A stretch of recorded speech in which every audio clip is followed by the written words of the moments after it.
And as tragic as that event was in my life, it's my why. So what I do is in honor of her and her life on this earth.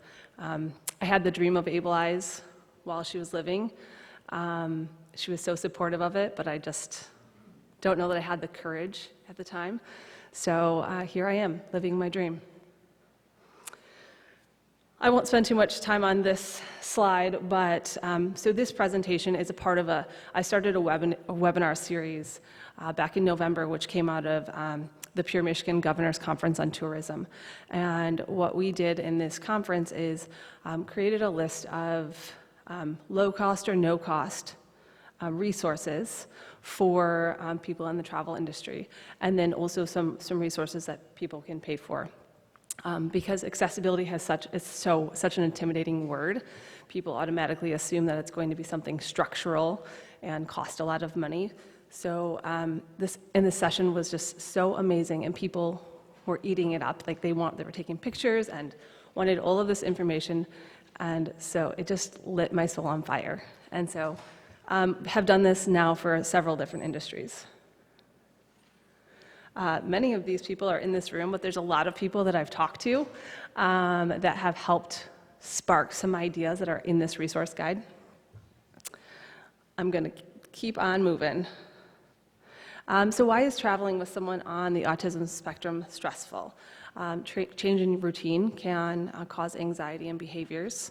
Fear of elopement, running away. I know that Meredith spoke to that as well. Fear of judgment. Fear of unknown sensory stimulation, and fear of no escape if a situation arises. So I loved the canned presentation of people knowing to give the check, right when you make an order. That's something that would mean so much to a family. So I feel like this presentation is this whole 2 days combined into a list, and I'm happy to email this to anyone. And so it is the Invisible Disability Lanyard, the Sunflower Lanyard program, so important for families that fear of judgment. I have been on the receiving end of being in a grocery store with a child that was having a meltdown, tearing things off the shelves, hitting, screaming, and people stare, and they make judgments and they make comments, and but by having just something as simple as that lanyard, it creates empathy versus judgment. So this is just an example, and anybody that was here for Launchpad already knows about that. Social stories are short, informational, like what to expect when going to a place. This is something that people can create themselves, but there are also a lot of organizations that can do this for you. So this is an example of a really simple one. Sensory backpacks, again, this is something that organizations can do themselves. And as DMOs, I feel if you're with a DMO, this list is some of these things you would want to probably share with your partners, and some of these lists can be citywide initiatives. Sensory backpacks, and you'll see in this list that, again, many of the organizations that are here are listed as a resource. So a sensory backpack, this is Culture City. They work with a lot of different organizations, but my feeling is they're in a lot of zoos, but they're in a lot of places too. But this is an example of a sensory backpack, again, something you could do yourself or work with an organization. Those are noise-canceling headphones. Quiet rooms and quiet areas, giving families a place to escape. This is, on the right is the Miami Airport, and on the left is the Milwaukee Museum. Sensory-friendly hours. I did love that Meredith spoke to the fact that all hours should be inclusive hours. However, for some families that may feel uncomfortable, going during busy times, having sensory-friendly hours can be a real sense of comfort.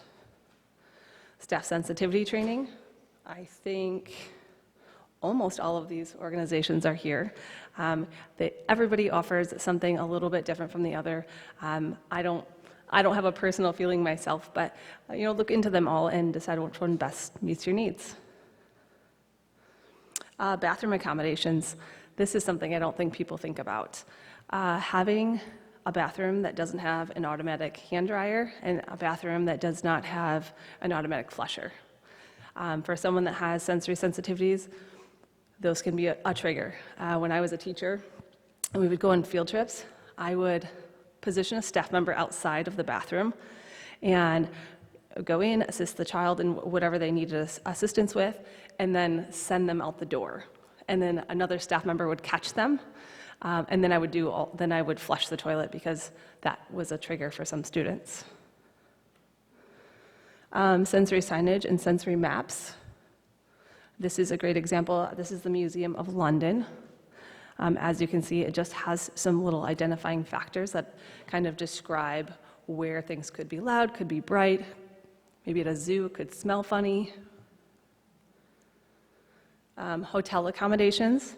I loved Christie's, and I don't know this resource, so I'm going to have to get that from her, but she was talking about the bed that they use. Another option is, this is called Z-Pods. Looks kind of like a spaceship, but this would be amazing if every hotel had one of these. One of the things for students on the spectrum or children, is barriers and that fear of elopement. And so having something with barriers, was that my timer, Jake? Was that my timer? Okay, I know I'm getting close. So this is something that kind of provides those barriers that can prevent a child from eloping. The other thing in a hotel is having locks up high, so like way at the top of a door so that a child can't get to it, to maybe prevent from elopement that way as well. Virtual tours.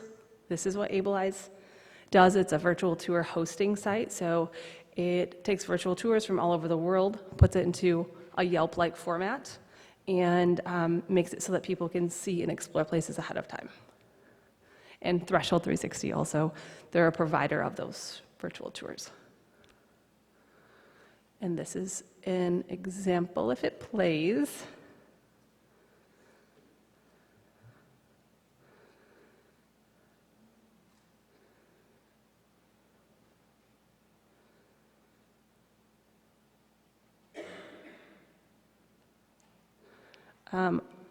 I'm happy to take questions if there's time, and if there's not, I'm okay with that too, Jake.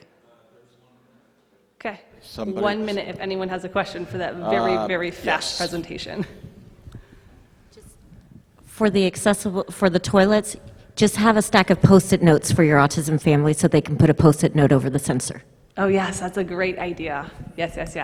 Oh, a tip. Anybody else?